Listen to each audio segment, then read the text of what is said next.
Guys, welcome back to my channel. My name is Ogonna. If you're new, if you are not new, thank you so much for stopping by again. I'm happy to have you here. And by the way, if you're new, do make sure you subscribe and join the family. We will be happy to have you. Anyway, before I go on with the video for today, happy new year, guys. I hope your year is going well. I hope it's going the way you planned. I know that everyone started out this year with plans that they had, and I hope that everything is going the way that you want it to go. As the name already goes, it's a house hunting video for Abuja, but I'm hopeful that even if you do not live in Abuja, it's still going to be helpful to you because these are very useful tips, trust me guys, and it's going to make your house hunting process more efficient, more easy. So I would advise that you listen attentively and stay all the way to the end so that you get proper value from this video. Well, I'll start by saying that apart from meeting agents, maybe from friends and family, there are a number of websites where you can also see property that's up for sale or for rent, and then you also see the details of the company that's advertising the property or the agent that's advertising the property, and then you can easily reach out to them and then pick it up from there. So I'm going to leave a link to about 4 websites like that so that you can check them out because they're very useful to me, so I'm sure they'll be very useful to you as well, and to make this process easy instead of you having to depend on probably contacts from friends and family. First thing on my list would be to be security conscious. Now the reason why I'm saying this is because majority of the time you get to meet agents who you do not know from anywhere. You meet people who nobody knows, and then you're going to meet up with them in places that you're not even very familiar with. So that's the reason why I say be security conscious. Well, we all know that Nigeria is not safe, so you have to make sure that wherever you're going, somebody knows, or wherever you're going, someone has the details of the person you're going to meet in case of anything. So just make sure that you're very careful. Make sure that people around you are aware of where you're going to. That's the first one. Next thing on the list would be to have a budget. From the very beginning, decide how much you're willing to spend on the entire process. Now, take into the fact that I'm not saying how much you're willing to spend on rent. I'm saying how much you're willing to spend on the entire process. Because trust me, you're going to spend money apart from the money that you're spending on your rent. There is a caution fee that you would have to pay. This is a refundable amount of money that you pay in case you spoil anything in the house. That's what they would use to sort out whatever things you spoiled or whatever. But if you don't spoil anything and there's no reason for them to repair anything in the house, they would most likely give you back your money when you're ready to leave. There is also legal fees. This is the fees that is paid to the lawyer or whoever is going to draft the agreements and all that. Then there is agent fee. How much you pay your agent for the services they rendered. If you don't use an agent, say maybe you found the house by yourself, there will be no need to pay this. But if you made use of an agent, then you would most likely pay agency fee. A lot of these fees are negotiable, so always try to negotiate. Then there is also service charge. If there are services that would render to you, probably security services, lights, maybe there'll be generators when the light goes off and stuff like that, you most likely have to pay a service charge for it. So always make sure that you try as much as possible to find out all these things and take them into consideration in making your budget. And like I said, don't forget to negotiate. This is Nigeria, dear. The next thing on the list would be to ask for pictures. Now, in the websites that I provided in the description box, there are pictures of the particular property, so you get to see them. But when you reach out to the agent in charge, ask them for more pictures. Just ask them for as many pictures as possible so that you can decide whether you're interested in the property enough to go all the way to go and see it physically. This would help you to prevent wasting time and resources, because if you see pictures, from the pictures you already know, okay, this looks like a place that I can stay in. So you check all those things before you go there so you don't waste your time.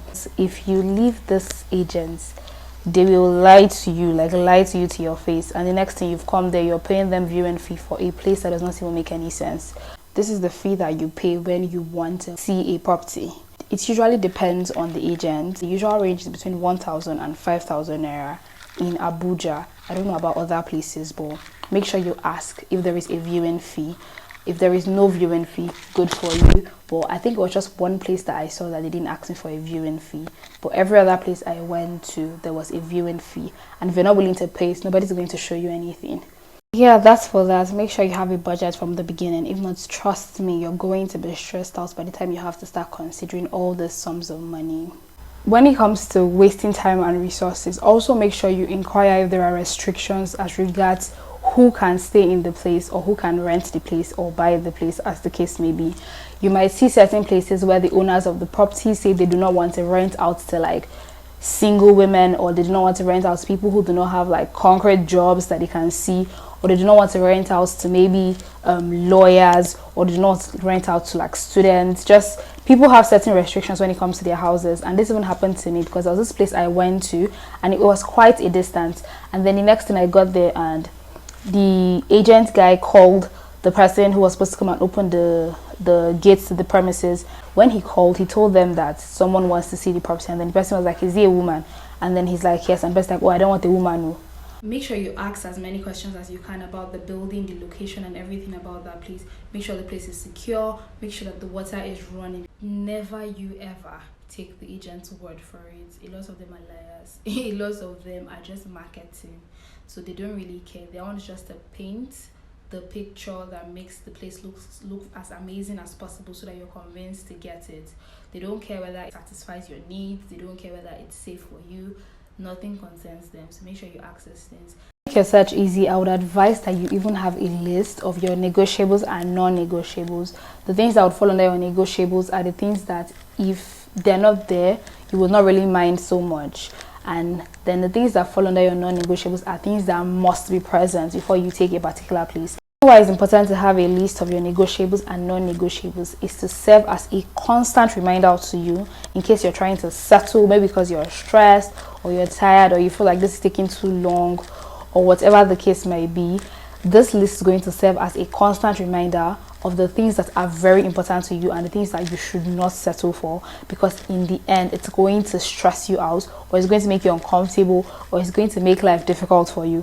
And who wants that? I mean, your home should be somewhere, or a place you're getting should be somewhere that gives you joy, a place that when you come into you're happy, a place that you're able to do things that you like doing there and it's comfortable and it's easy for you to just go about your daily activities. So make sure you have this list. There are things that you'd consider, maybe light, water, accessible roads, network coverage. Network coverage should definitely be a non-negotiable, not the one that you're trying to reach your family or your friends and then you have to be climbing a tree, or you have to leave your house just to be able to make a call or send a message or upload a video if say maybe you're a YouTuber or a content creator. So make sure you check these things, because trust me, if you settle, you're going to regret it. So you better not settle for the things that you know are very important to you.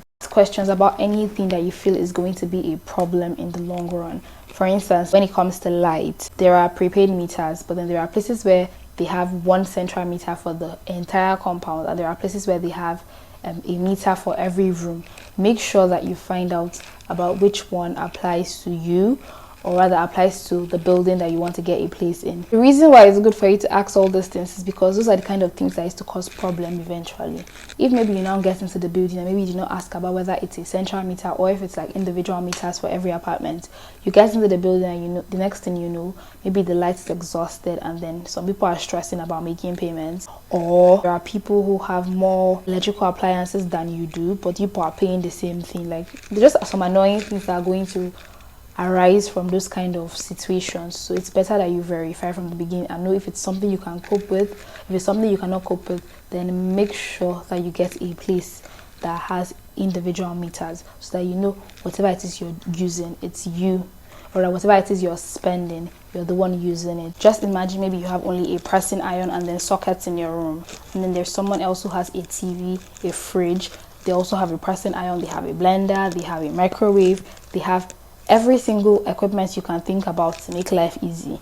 You will now be the one sponsoring their lifestyle. Other things you need to take note of would be how easy is it to get to places that you would normally go to from that place. Say for instance your workplace, or maybe a supermarket or a market, just basic places that you would normally go to. Just know how easy it is for you to move around from where you are. How expensive is it? How cheap is it? Just consider all those things before you make your choice.